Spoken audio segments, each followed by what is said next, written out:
খুব টেনশন হচ্ছে কি হবে, কেমন গার্ড পড়বে, কেমন কোশ্চেন আসবে, সেই জন্য টুকির প্রিপারেশন কেমন?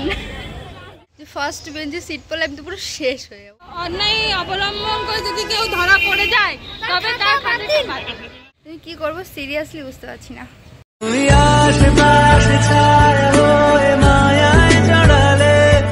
তুমি এক নিমেষে ভালোবেসে আমায় বাঁচালে, তুমি একলা রাতে একটা চিঠি আমায় পাঠালে। Hello, welcome back to my channel. So good morning সবাইকে। আজকে সকালে ব্লগটা শুরু করলাম। অ্যাকচুয়ালি প্রচণ্ড প্যানিক করছিলাম, যার জন্য ব্লগটা শুরু করলাম। ভাবলাম তোমাদের সাথে একটু শেয়ার করি, যদি একটু কমে। আসলে আজকে হলো আমার এক্সাম, ফার্স্ট এক্সাম আজকে, কলেজের এক্সাম, আমাদের second year 4th semester exam Kalyani ইউনিভার্সিটির। সো আমাদের কৃষ্ণনগর সিট পড়েছে, যেহেতু ফার্স্ট এক্সাম আজকে প্রচণ্ড পরিমাণ প্যানিক করছি। অ্যাকচুয়ালি ফার্স্ট এক্সামের দিন আমার সাথে এরকম হয় কেন জানি না, মানে প্রচণ্ড পরিমাণ প্যানিক করি। খুব টেনশন হচ্ছে কি হবে, কেমন গার্ড পড়বে, কেমন কোশ্চেন আসবে, সেই জন্য আমি সিরিয়াসলি বলছি আমি থাকতে পারছিলাম না, যার জন্য সকালেই তোমাদের সাথে একটু শেয়ার করতে আসলাম। তুমি কি করবো সিরিয়াসলি বুঝতে পারছি না। যাই হোক, আজকে ফার্স্ট এক্সাম আছে, কালকে ছুটি আছে, পরশু ছুটি আছে, আবার নেক্সট এক্সাম আছে, দুদিন মাঝখানে ফাঁকা পাচ্ছি, যার জন্য একটু রিল্যাক্সিং লাগছে। বাট আজকে যেহেতু ফার্স্ট এক্সাম, কোথায় সিট পড়বে কি জানি না, ফার্স্ট বেঞ্চে পড়বে নাকি, আমার সব থেকে বড় টেনশন এটা যে ফার্স্ট বেঞ্চে সিট পড়লে আমি তো পুরো শেষ হয়ে যাবো, মানে আমার আর কিছু থাকবে না, আমি আর লিখতেই পারবো না টেনশনে। সো যাই হোক, চলো দেখি কি হয়। আজকের ব্লগে সবটাই তোমাদের সাথে শেয়ার করবো, আমার ফার্স্ট এক্সামের দিনটা কেমন যায়, দেখতে থাকো ব্লগটা। অবশ্য এখন 7:30 বেজে গেছে। আমি পড়তে বসবো মানে কি সিরিয়াসলি বলছি, পরীক্ষার দিন আমি পড়ি না খুব একটা, মানে পড়ি না বলতে আমি জাস্ট উল্টোপাল্টা দেখি। আমি ওই পড়া পড়বো, তারপরে যেতে যেতে ভুলে যাবো, ওই কাজ আমি করি না। আমি জাস্ট সবগুলো একটু চোখ বুলিয়ে নিই, ব্যাস। পরীক্ষার দিন সকালে আমার এটাই কাজ।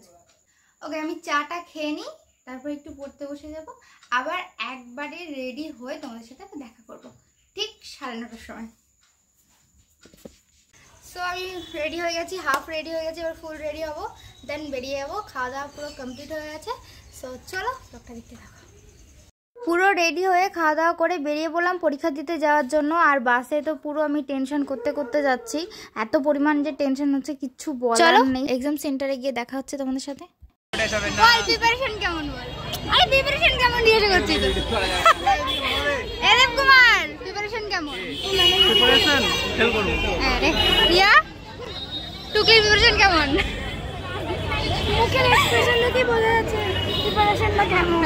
এখানে বিজ্ঞাপনটা দেখেছিস কি লিখেছে যে অন্যায় অবলম্বন করে যদি কেউ ধরা পড়ে যায় তবে তার ফাঁসি পাবে বলে লেখা আছে ওখানে বিজ্ঞপ্তি।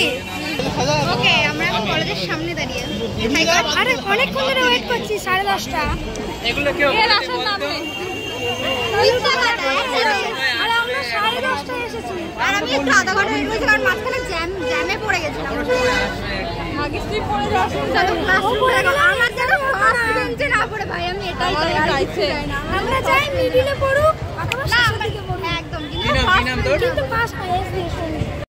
এই যে এই কলেজে আমাদের এক্সাম পড়েছিল, এটা ছিল কৃষ্ণনগর ডিএল রয় কলেজ। আপনি গল্পটা করবেন না ভাই কেমন লাগছে বল? এইটুকুনি পাখা এসে চালাবে। সো ফাইনালি আমরা এখন রুমে ঢুকে গেছি, বাট আমাদের কোনো সিট নাম্বার দেয়নি। এর থেকে খুশির খবর হয় না, রোলটাই বসাবে মনে আমার। হ্যাঁ, সব তাই বলবো। আচ্ছা যাই হোক, এটা হচ্ছে কি আমাদের রুম, মানে আমাদের এক্সাম হল। আর আমি বলেছি এখানে, আমার পিছনে ও, পাশে ও, আর আমার কাছে জানি না কে। সো যাই হোক, চলো এখন আর কোনো কথা বলছি না বেশি, একবারে পরীক্ষা করতে থাকবো।